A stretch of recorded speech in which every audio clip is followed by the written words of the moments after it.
Welcome back ulit sa ating channel guys. Ayan, so ngayon magbisaya sana ako pero parang mahaluan talaga ng Tagalog guys dahil matagal na tayong nasa Manila guys.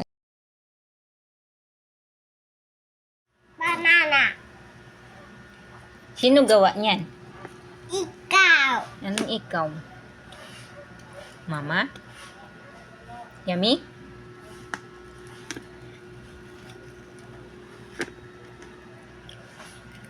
Mmm.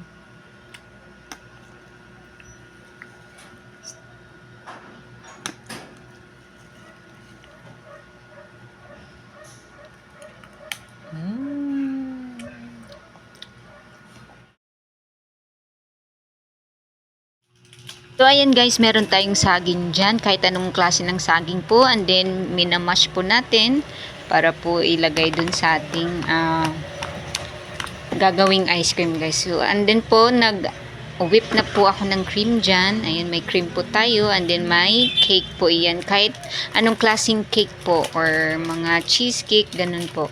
Nasa inyo na po yun kung ano pong gusto nyo pong ilagay. So, ayan guys, ilagay po natin yung cake dyan sa baunan para din po malagyan na natin siya ng whipped cream guys. Ayan. So, bago nga pala yung whipped cream guys, smash natin yung saging guys and then ipatong po doon sa ating cake guys. Ayan. Para po masarap kainin guys. Ayan. Pag may nakapatong na saging. And then ayusin lang po natin hanggang malagyan po lahat yung nasa gilid guys. So, madaling gawin lang po talaga siya guys. Basta may mga ingredients lang po kayo guys. Ayan. Pwede nyo po itong gawin sa bahay nyo. Kayang-kaya nyo po yan. So, ayan guys, lagyan na po natin ng saging sa bawat gilid guys. Ilagay na po natin yung cream natin guys na ating ni-whip po. So, ayan po. Dalawa nga palang cream yung nilagay ko para mas madami tayong magagawa. So, ito yung first na nagawa natin. And then, uulitin lang po natin yung proseso guys. Ayan, patungan ulit natin siya ng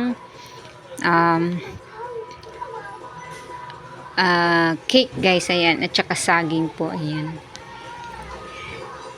Ang hirap mag voice over nito guys, no? So, ayan guys, ulitin lang po natin yung process and then, pag napuno na po, and then, ilalagay na po natin siya sa ref guys, ayan, kung may ref kayo or kahit saan nyo po ilagay guys, na pwede siyang titigas. So, don't forget nga pala guys to subscribe and follow sa aking channel guys. Ayan, maraming salamat po sa mga suporta sa akin. Ayan. So, ayan guys, medyo napuno siya. Nadamihan ko po ng lagay. So, okay na rin po iyan guys.